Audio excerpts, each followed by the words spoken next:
Good afternoon. My name is Isabelle Walker, and like the rest of you, I am dizzy with the problems circling our great state. I am running for governor of Colorado to cripple the working class's current problems and raise our state towards a better future, as well as create equality, support family and economic growth, and above all, forge lifelong jobs for the unemployed. Our state faces various challenges. The most prominent of these issues is unemployment. As you all well know, the Depression has caused a mass loss of jobs. With a jobless society comes hunger, loss of housing, and extraneous amounts of stress. The thought of learning a new skill for a job can also be dizzying. Thus, I propose that we use the Federal Emergency Relief Administration. This administration gives grants to states like us to fund jobs for people who have lost them.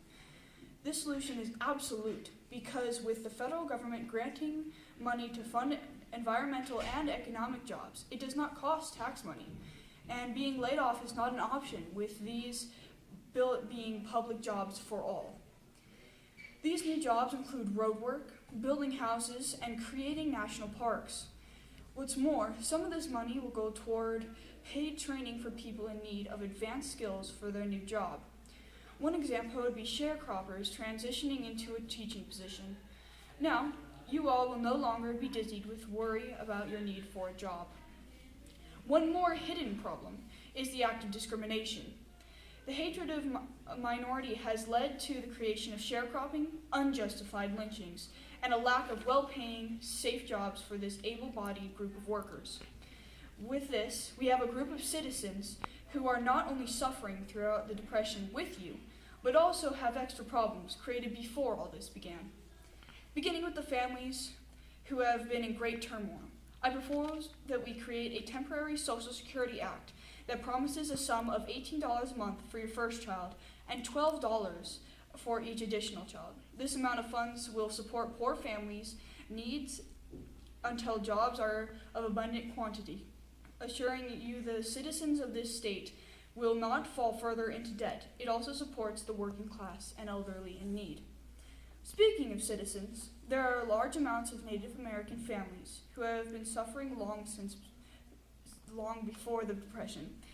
They have also lost many homes, family members, and land throughout these long, hard years. Today is the day we will end their suffering, right alongside ours. By creating the Indian Recognition Act, their land for sale will be returned to them, along with their right to practice their religion and culture as they please. I will also work to ensure equality to all minority groups in this situation, like the Native Americans, African Americans, women, and immigrants. Starting with lynching. Under the NAACP, lynching will be abolished, and those who reject this law will atone for their crimes.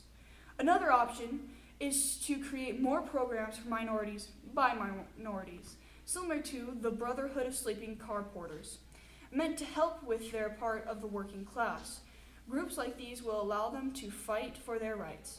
Helping end discrimination will be effective to you by creating a stronger economy, bringing our state together as a whole, and release dizzying strands of tension between social groups, allowing for an overall better working environment. The third most important problem that must be addressed is overall agriculture development and production.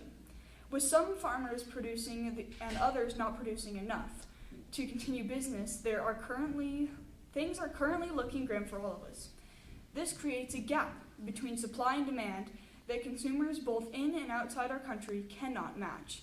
Some might say this is good. However, our oversupplies means lower costs, so while it might help the other working class citizens right now, more and more farmers will go out of business, inevitably leading to famine. For this issue, I have two suggestions. The first is the Agricultural Adjustment Act, where we will pay the farmers to eliminate some of their crops and livestock. In the business world, there is a different amount of supply for certain types of jobs, just like farming. For example, countless farmers grow corn and raise pigs. At the moment, there are too many of these types of food and livestock. By putting the agricultural adjustment in place, these farmers will be compensated for their losses, all the while evening out the supply and demand. The second is the Farm Security Act. This act will ensure that overproduction ceases to exist. all the while preventing excess demand by educating them on how to farm in an efficient, environmentally beneficial way. My fellow Coloradans, we have spent the last 4 years being tossed about. We are dizzy with exhaustion from the Depression. With your vote, I will help create equality, support family and economic growth, and above all, lifelong jobs for the unemployed. Thank you.